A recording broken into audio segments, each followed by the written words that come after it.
Alex, what's going on? Welcome in, everyone. Welcome in.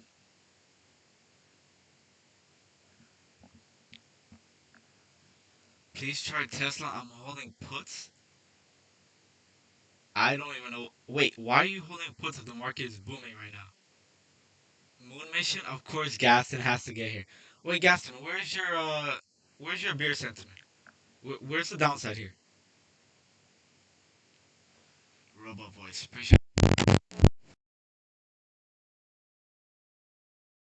you out there.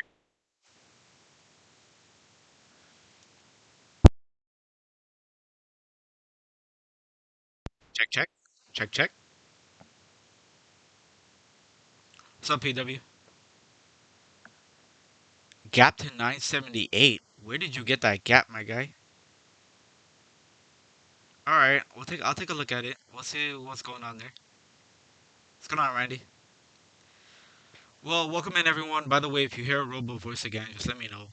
I don't know why that is. The funny part is that it just literally just makes me unplug the headset and plug it back in, which is so weird. And it's a brand new headset, so weird, really whack. But welcome in. Today was really just a roller coaster day.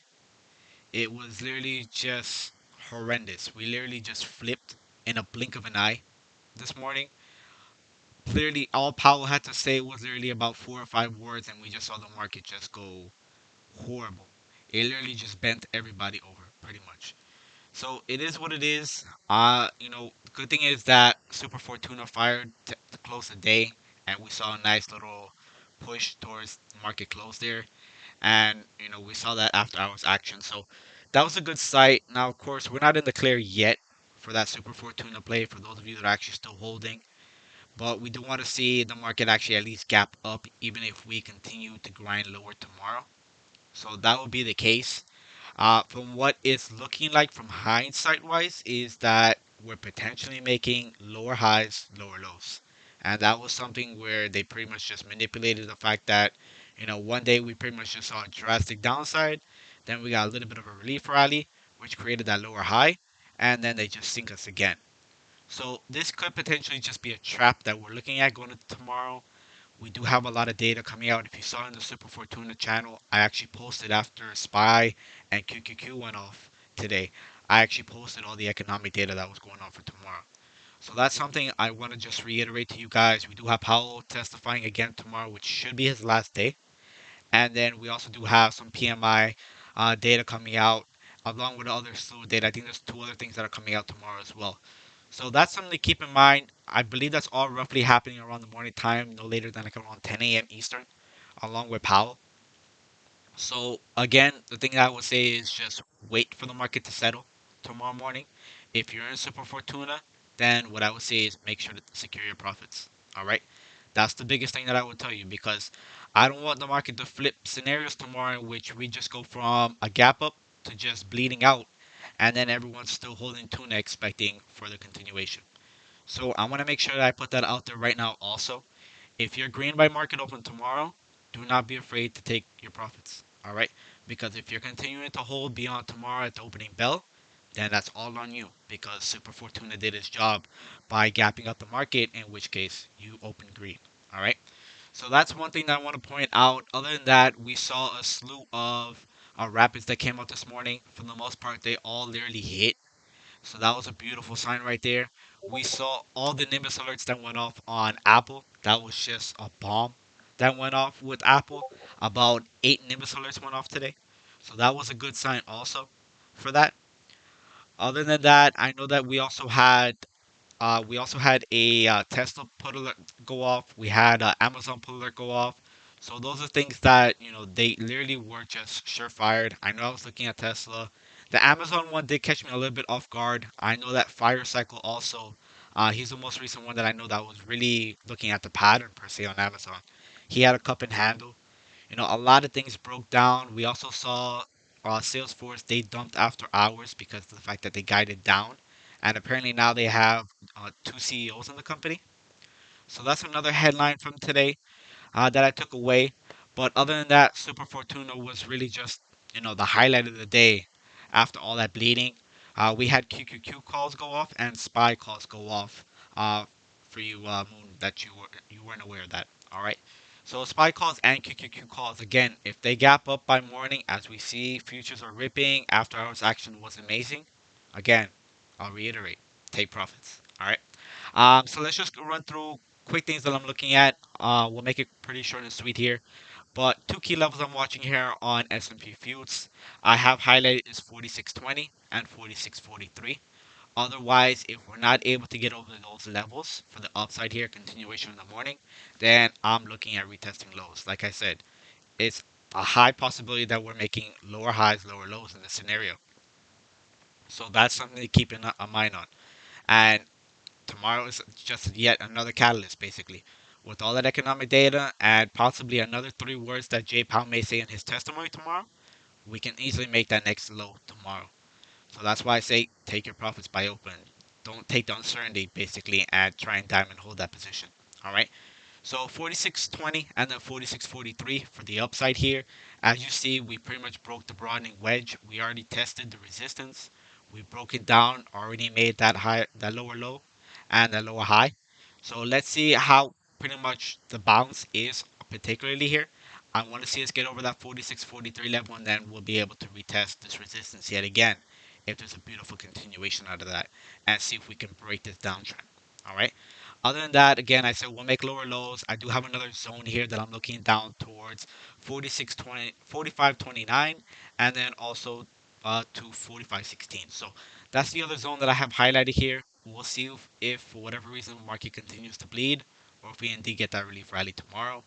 Switching over real quick to Nasdaq feuds, uh, we had a little bit of what I anticipate to be a little bit of inverted head and shoulders, and that's why, if you heard me yesterday, I did say that I do like Nasdaq more than how S&P looks, right?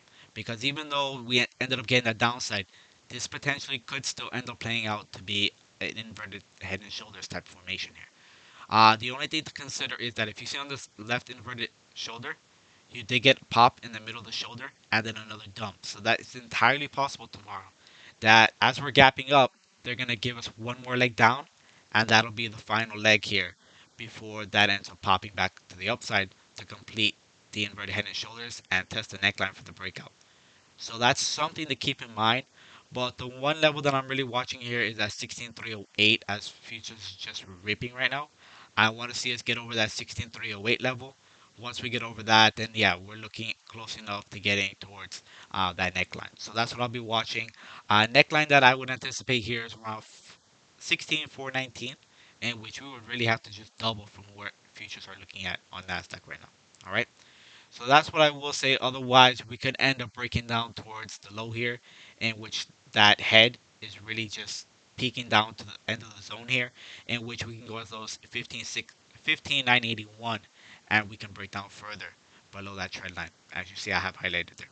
So let's keep an eye on that. But like I said, I'm hoping it plays out as somewhat of an inverted right shoulder here.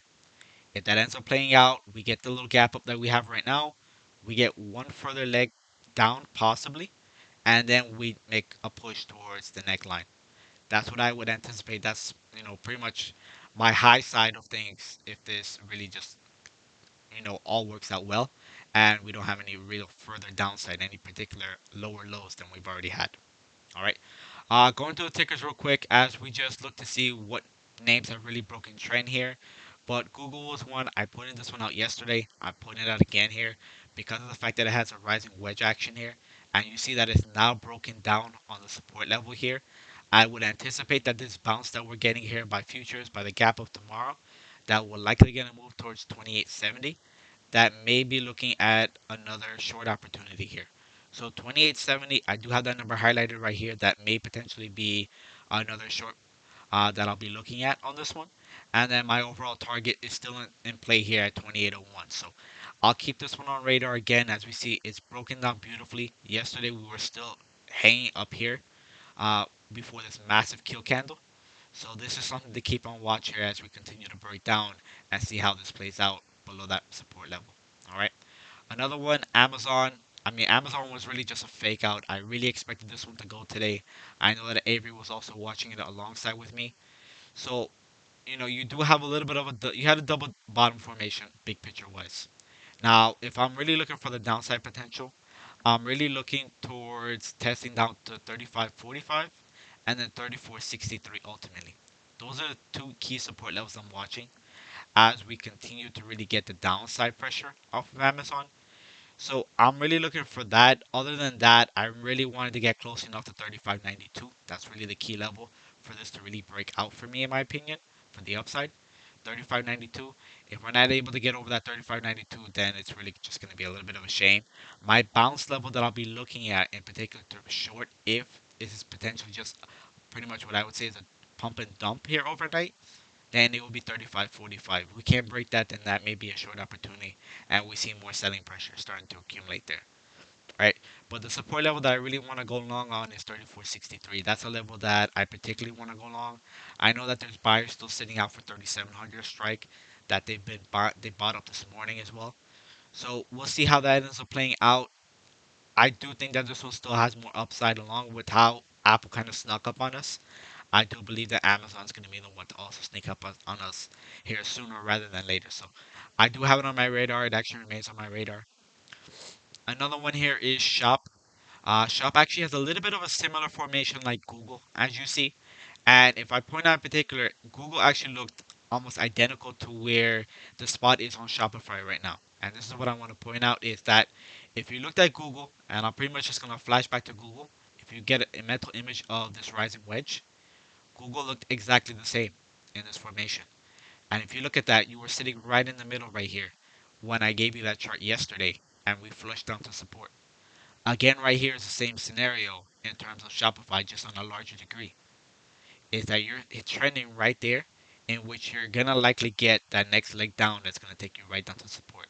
So keep that in mind. If we do end up getting the bounce, I'm looking at potentially shorting here at 15.59. That's my upside target to rather end up shorting.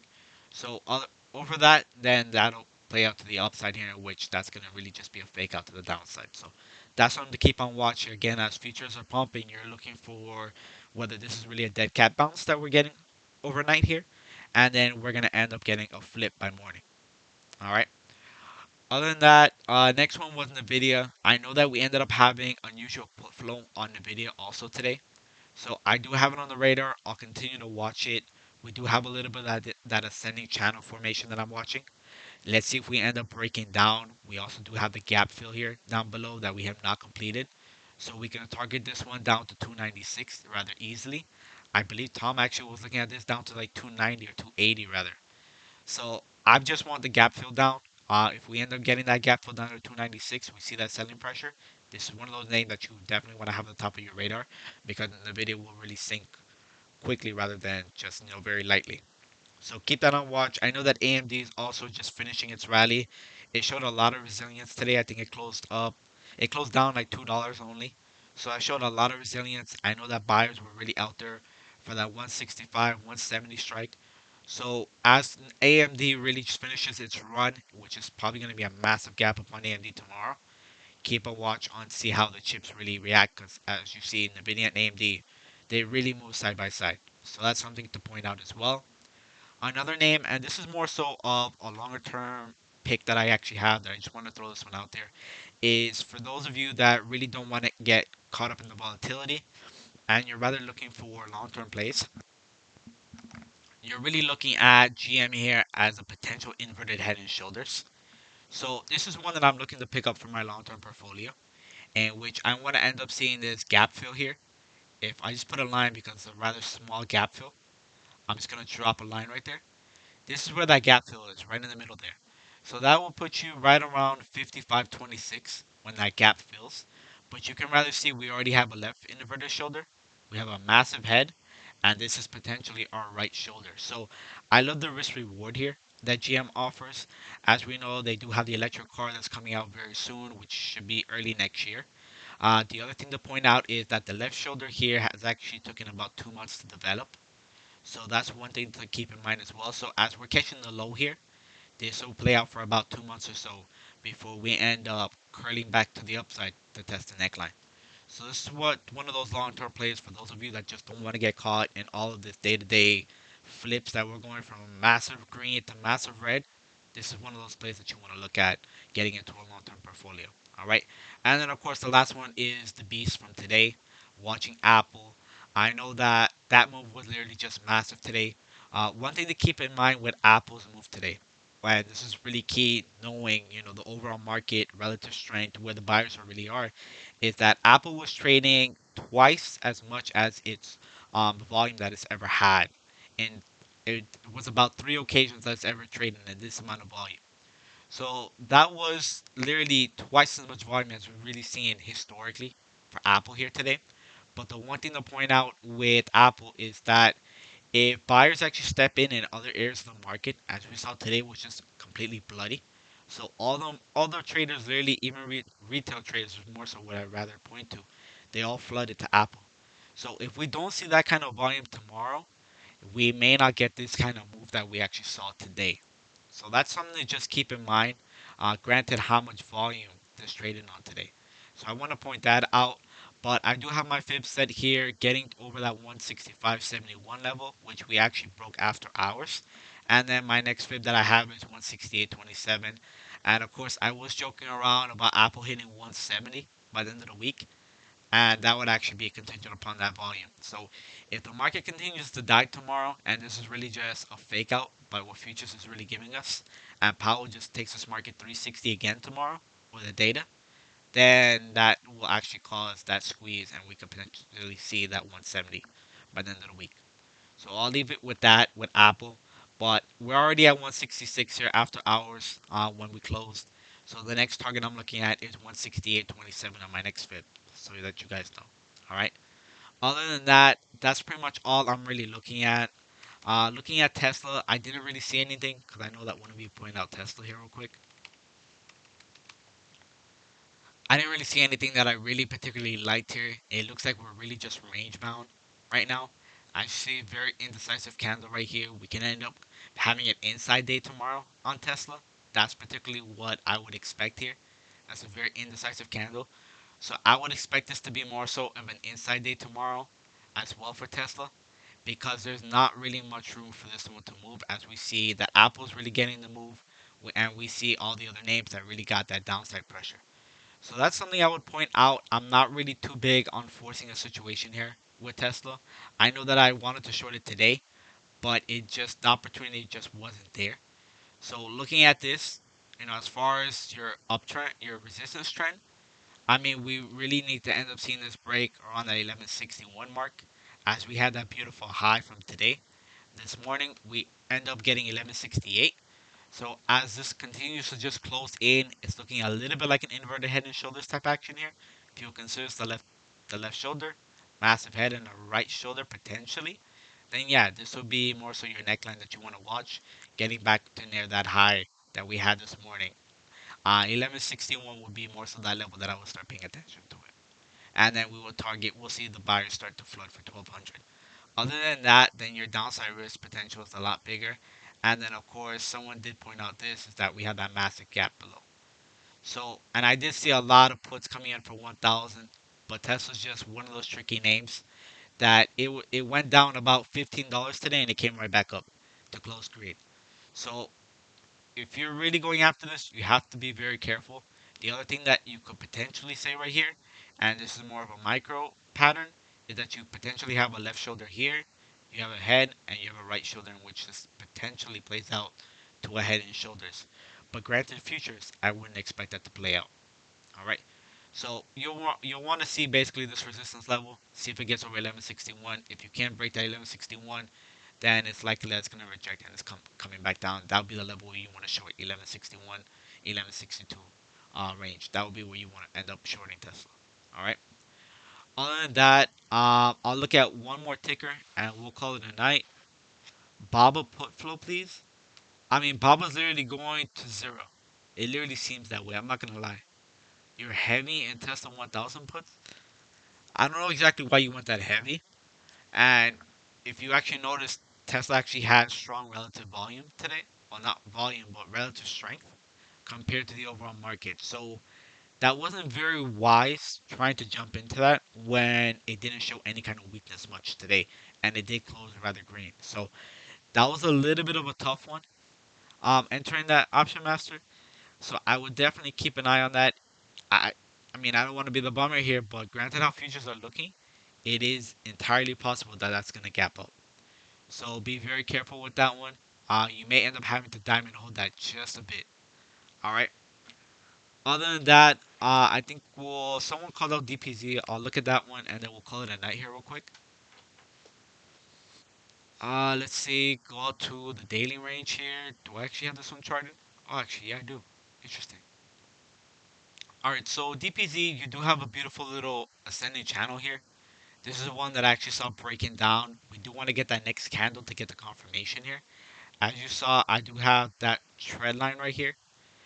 It goes right along that wick, the body of that red candle, the wick of this green candle, and we're right at the body of the red candle. So I would want to get that confirmation right there tomorrow. If we get that next candle to break down, that will be really my confirmation on dominoes breaking down tomorrow. Just to give you an insight on the last time that ended up breaking down, and this is the last ascending channel that we had. As you see, it made that nice little wick to the top. We had that little consolidation as we're looking at right now. This was that little flash breakout on that candle, but this is the kind of candle we're looking for right here. If you're looking right above my cursor right there, we're looking for that kind of breakdown, in which then we'll see the continuation. So that's what we're looking for dominoes. I'll keep an eye on it tomorrow. But as we're looking right now, we are starting to break form. Another one that I was watching in a similar formation was also Costco. But again, we need that confirmation. I can literally probably drag it right down, and it's literally wick for wick right now at the top and the bottom. So we want to get that next candle down to get that confirmation for the break of the uptrend. That's what we're looking for tomorrow. So we'll see how that ends up playing out. Again, with futures pumping tonight, is it really going to be a fake out tomorrow? That's really what the question mark is. And if I was holding calls tonight, which I'm holding Super Fortuna, like I said, uh, you want to take profits tomorrow morning, and that's exactly what I'm planning on doing, is securing profits, because I'm not trusting data and I'm not trusting Powell with my position. All right. Other than that, I'll call it a night, guys. We'll see what tomorrow brings us. As we see, Nasdaq's really just pumping. It's likely that Apple will open at 168. I wouldn't even doubt it. And then we'll see if the buying pressure, if the volume really keeps up, and we're able to squeeze to 170. All right. But let's see what tomorrow brings. I'll be on live with you guys tomorrow. We'll see what the fun is tomorrow. I just hope it's not another bloodfest tomorrow. But it's particularly looking like that. Like we're setting up for another trap because this gap up that we're having right now is just massive. And if you see the last few days here since last week, the swing from the upside to the downside has just been way drastic. All right. But again, let's wait for morning. Let's see how this futures holds up, and we'll go from there. We'll be on live calling it out to see what we can take a look at. All right, guys. Other than that, I'll see you guys in the morning.